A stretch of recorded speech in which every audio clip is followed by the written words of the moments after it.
In a prison holding 108 bachelors, a beautiful woman suddenly appeared. Just as the bachelors were about to make their move, they noticed a piece of paper in the woman's hand. It boldly read, "She will be the last one." It turned out that this prison was a massive moving maze, with a new person being sent in at regular intervals. Even more bizarre, everyone's memories were erased. For 3 whole years, no one had managed to escape.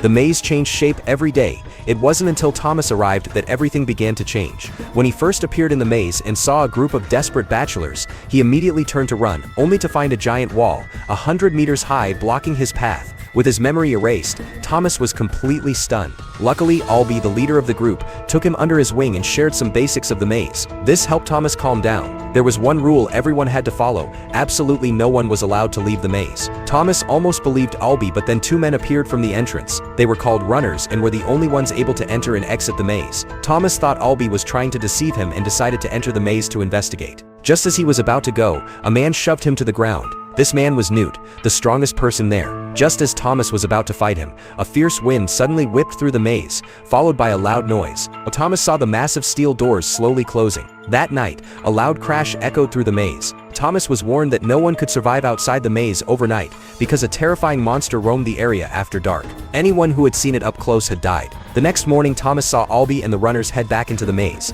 but by evening they still hadn't returned. Since no one could survive a night in the maze, everyone was on edge, waiting for the runners to show up. Just as the steel doors were about to close, the 2 men reappeared.